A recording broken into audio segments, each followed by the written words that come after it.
hindi tama. No? Di ba nalala niyo yan? Anong gagawin pag di masaya? Di magrereklamo. Marireklamo kung saan-saan. Makita mo yung friend mo, magrereklamo ka na naman. Makita mo yung asawa mo, magrereklamo ka na naman sa anak mo, sa kapitbahay mo, sa baba, sa taas, sa lahat. Di ba? Pag may sakit, uwawa naman ako. Di ba yung self-pity? Ayan. Tapos nagkasala, magtatago, pero hindi rin magbabago. That was you before Christ. Balikan po natin sa James chapter 5. Nalala niyo yung question ni James? Is anyone here? Ano yung question niya? Is anyone in trouble? Let them pray. Is anyone happy? Let them sing songs of praise. Is anyone among you sick? Di magpa-pray ka? Nagkasala ka? Then confess and mag-ask kang mag-pray with other believers. Nakita niyo po yung difference? Nakita niyo yung difference? Now, when you are a believer, you must have this obedient faith. Now you must choose, instead na magreklamo ka sa bagay na hindi mo mapapalitan, wala kang magagawa, you can choose to praise God. Can I hear an amen? Amen. Instead na magpanik ka, wala ka rin namang nagawa sa pagpapanik mo, mag-pray ka. And God will give you the peace of mind na malaman kung ano ang gagawin mo. Di po ba mas maganda yun? Di po ba? Di ba? Rather than mag-self-pity ka. Na-depress ka na nga, hindi ka na makapagtrabaho, hindi napagaling na ka pa ng employer mo. Guys, pray. Pray and God will strengthen you. Can I hear an amen? Amen. So I want you to see po, this is the faith that is required for the prayer of faith. First, yung sabi ko pa, a genuine faith. Next is, it must be an obedient faith. And third, it must be a righteous faith.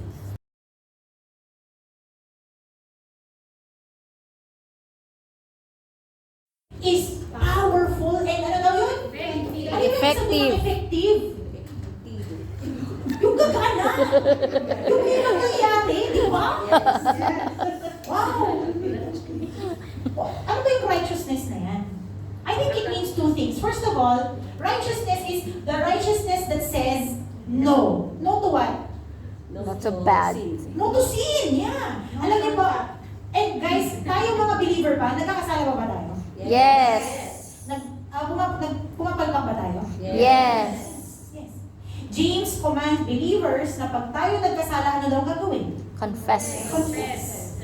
And guys, the confession is useless if there is no repentance. Okay? Confession without the desire for repentance is useless. Kung mag-confess ka pero ayaw mo magbago, you know what that's called? Rebellion.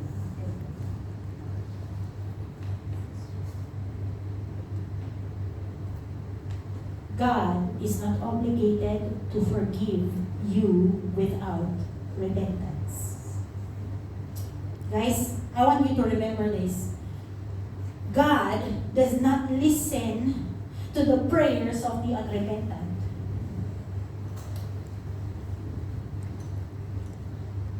Kahit na tumawag ka sa Panginoon, magluksa ka dyan, mag-fast ka dyan, but if you are not willing to obey God, He is not obligated to help you.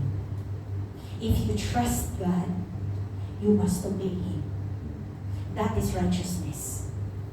It is the willingness to say no dun sa bagay na alam mong hindi gusto ng Diyos. But that's not the only thing. Righteousness also comes from saying yes. Yes to what? Righteousness. Yes to God. Yes sa kalooban niya. Amen? Yes sa plano niya. Amen? Basahin niyo sa James chapter 5. Di ba na-mention si Prophet Elijah? Sino ba sa inyo nakakakilala kay Prophet Elijah? Sa Old Testament po. Ilan lang? Naku. Si Prophet Elijah po is one of the major prophets sa Old Testament. Doon pa sa James chapter 5, na-mention yung isang time na nag-pray po si Elijah na hindi umulan. Grabe, no? Pero tingnan mo na, I think, so, ang nangyari po kasi is that Israel was under rebellion. They were not worshiping God. They were worshiping Baal. They were worshiping Asherah. These idols na ayaw ng Panginoon. And so, nagpray siya and hindi umulan ng 3.5 years. And then finally, nagpray siya and then it started to rain. Now, I want, isipin siguro natin na baka naman napaka-special nitong si Prophet Elijah. Ang lakas naman ng pananampalataya niya. Na nung isang beses lang siya nagpray, talagang nangyari talaga. Grabe, di ba? Pero guys, I want you to, kita niyo po ba yung sabi ni James? James is saying that Elijah was just an ordinary man. He was just like us. He's a normal guy, okay? Na he also had just an ordinary faith. So, kung ano yung meron siya, nakakaiba. Ano yung meron siya na napaka-effective ng kanyang prayer? It's faith in an extraordinary God. So remember, Elijah is ordinary, his faith is ordinary, but ang Panginoon niya, ang Diyos niya, Extraordinary is God. extraordinary. And guys, I want you to understand, that is where the power in prayer comes. That is where the power in the prayer of faith comes. Knowing that God. Do you know who your God is? Kanina kinakanta natin, He will never fail.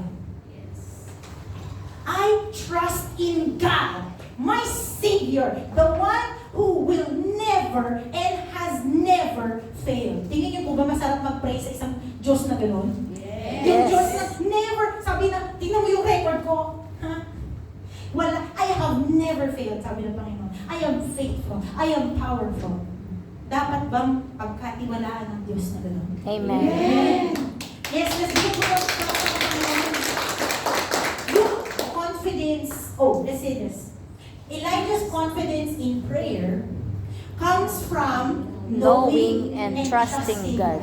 Kilala niya ang Panginoon. Alam niya na ang Diyos ang the only one. Wala nang Diyos na iba. He trusts that God is able to do what He said He will do. Can I hear an amen? So kung pinramis ng Panginoon, talagang mangyayari. So talagang ipag-pray natin yun. Na mangyari ang kalooban niya.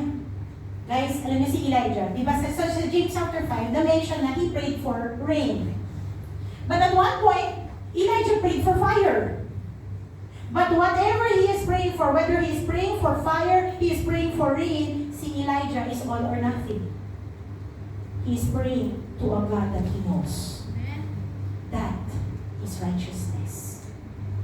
The righteous, sabi pa ng Romans, the righteous shall live By faith. The righteous shall live by faith, not by what you see, not by what you feel, not by what other people are saying.